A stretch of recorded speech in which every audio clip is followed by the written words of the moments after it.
Axel Kal, c'est un privilège de vous retrouver ici au Haras de la Sens lors des rencontres éthologiques. Quel est votre lien avec le cheval? Je suis cavalier depuis que je suis très jeune homme et même, je dirais, petit garçon. J'ai été propriétaire de cheval, j'ai été animateur et propriétaire d'un club hippique, donc j'ai eu une cavalerie de 22-23 chevaux à une période. Ensuite, j'en ai gardé 3 pour mon usage personnel, on va dire, et j'ai continué jusqu'à ces dernières années à faire du cheval. Il me reste simplement une jument que je viens de mettre à la retraite parce qu'elle vient d'atteindre 20 ans, qui est l'âge auquel je mets mes chevaux et mes juments à la retraite. Donc, jusqu'à présent, j'ai toujours pratiqué l'équitation très activement, oui. Alors vous êtes intervenu toute la matinée lors de ces rencontres sur différents thèmes, entre autres le rôle du cheval qui a évidemment changé au fil des siècles. Quelle est sa place aujourd'hui dans la société? Le cheval est passé, tout d'abord, je regardais hier un film consacré à la grotte Chauvet. Tout d'abord, d'une proie chassée pour la viande. Le cheval était comme cela. Et puis ensuite, lorsqu'il a été maîtrisé, avant tout comme animal guerrier, il faut bien dire, il a été utilisé comme animal de trait assez peu et assez tardivement. Il a été utilisé comme animal guerrier de sport dans la civilisation gréco-latine. Déjà d'ailleurs dans la civilisation mésopotamienne, on voit des chevaux, on voit des chasses également, des chasses au lion, une célèbre gravure qui se trouve au British Museum. Et progressivement, lorsqu'il a cessé d'être utilisé, ensuite énormément comme animal de trait, progressivement il y a eu une période où les militaires n'en utilisaient plus, les cultivateurs n'en utilisaient plus, l'équitation ne s'était pas développée. Il y a eu une période très incertaine sur la persistance du cheval, à l'exception des courses. Le domaine des courses, à partir du 19e, du 18e siècle, a énormément progressé. Aujourd'hui, les choses se sont beaucoup modifiées. Les différentes filières du sport équestre ont vraiment beaucoup progressé. Il y a une vraie filière économique des sports équestres. Par ailleurs, il y a le sport de loisirs.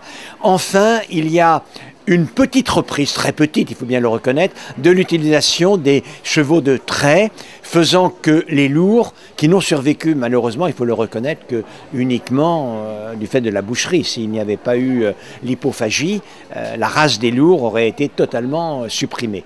Mais comme elle n'a pas été supprimée, on voit maintenant des chevaux dans les municipalités, dans des travaux forestiers, dans des parcs également, et donc cela s'est beaucoup diversifié. Il y a plus de chevaux aujourd'hui dans la campagne qu'il n'y en avait il y a 30 ans de cela, évidemment.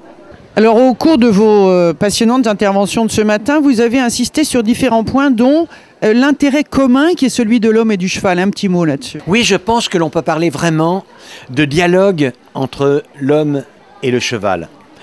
Tout d'abord, l'homme attend du cheval soit un plaisir, soit un usage, soit une performance, mais toujours également un plaisir.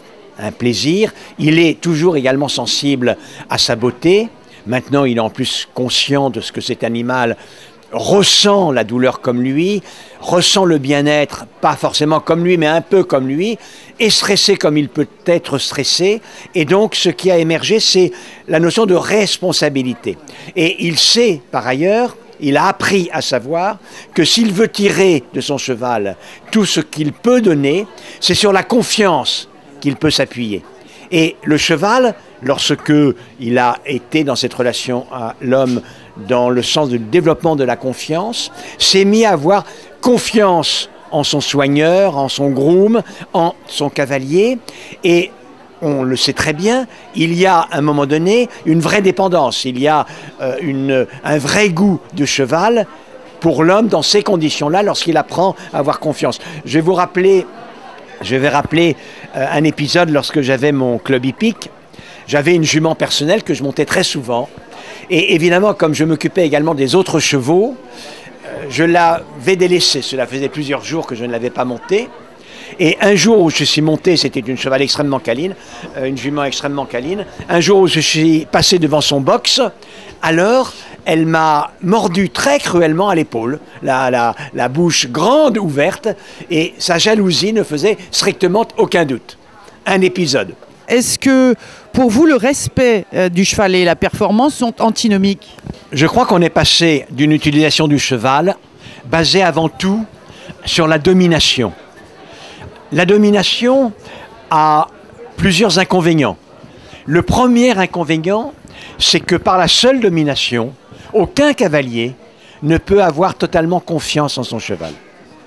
Pour qu'un cavalier ait confiance en son cheval, il faut que son cheval ait confiance en lui. Et que, par conséquent, ce ne soit pas par la contrainte et la domination qu'il a obtenu les performances. Par ailleurs, l'expérience que l'on a, ne serait-ce que dans la gestion des groupes humains, mais également avec les animaux, témoigne de ce que c'est presque toujours par des moyens qui développent dans le respect de la nature de l'animal, l'adhésion de l'animal à ce qu'on lui demande, éventuellement le développement d'un certain plaisir pour ce qu'on lui demande, que l'on obtient les meilleures performances. Et donc aujourd'hui, très justement, on est passé assez largement à une intégration de cette approche basée sur la connaissance des besoins mentaux aussi bien que physiologiques du cheval, le respect de la nature du cheval, de telle sorte que l'on puisse avoir sa confiance, développer sa confiance, et sur cette confiance, baser le don du cheval, le don de tout ce qu'il peut donner. Avec même le développement, parfois, on a l'impression, on n'a pas la certitude, qu'il est presque heureux de donner ce qu'il a donné, parce qu'il en est félicité, certainement, mais pour d'autres raisons. Donc aujourd'hui, il y a une modification du paradigme de la domination du cavalier sur le cheval par une vraie connivence, une vraie complicité. On parle d'ailleurs du couple homme-cheval. Il en va du couple homme-cheval comme des couples entre les adultes. Ça n'est pas sur la domination qu'un couple peut donner le meilleur de lui-même. Quelquefois, on imagine que le cheval est plus heureux dans un pré oisif. Est-ce que c'est une réalité? Oh, il est possible que le cheval soit très heureux dans un pré, c'est vrai. Mais on peut apprendre à un cheval à être heureux autrement. Je prends là encore l'exemple des groupes humains. Souvent, quand j'étudie notre humanité, je prends comme référence l'animalité non humaine et évidemment le cheval est sûrement l'animal que je connais le mieux. Ici je vais faire l'inverse. On pourrait dire de la même manière que la manière d'être heureux pour une femme ou un homme, c'est l'oisiveté dans un pays de cocagne. Ça semble pas déraisonnable, sauf que c'est loin d'être sûr et toujours vrai. On connaît énormément d'humains qui sont pleinement heureux dans l'accomplissement d'une tâche difficile. Je n'ai pas de doute qu'avec cette méthode d'approche éthologique, il se fait, plus souvent qu'on ne le pense, que des chevaux sont réellement heureux d'accomplir ce qu'on leur a appris réellement à faire. Maintenant, il faut que ce soit dans le respect de la nature du cheval. C'est-à-dire évidemment de la satisfaction de tous ses besoins. Ça, c'est un point important. Le respect de sa sociabilité. On ne peut pas isoler totalement un cheval sans contact avec les autres. Il n'est pas heureux de cela. Dès que vous voyez un cheval qui est rétif, qui a des tics, des stéréotypies de cet ordre-là, vous êtes absolument certain que ce cheval-là n'est pas heureux. D'ailleurs, vous n'aurez pas de bonne performance avec ce cheval. Tout indique que l'usage de cheval, aussi bien par référence à une responsabilité morale, personne ne peut s'abstenir de relever d'une certaine responsabilité morale, que de manière plus prosaïque, on va dire, parce que c'est la meilleure manière de faire au cheval ce qu'on désire qu'il fasse. C'est également la meilleure manière d'éprouver du plaisir avec le cheval, passe par cette pratique de l'équitation basée sur la connaissance du comportement, des besoins et de cette notion vague du bien-être du cheval. Donc évidemment, ça va dans le bon sens, et ça va dans le bon sens pour une autre raison. C'est que la société dans son ensemble l'exigera de plus en plus.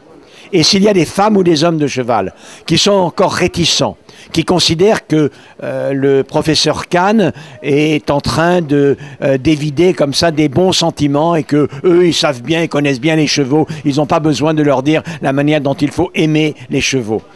Je les entends, je comprends bien, je leur dis méfiez-vous, parce que la population où vous êtes, et donc vos clients aussi, pensent de plus en plus comme moi.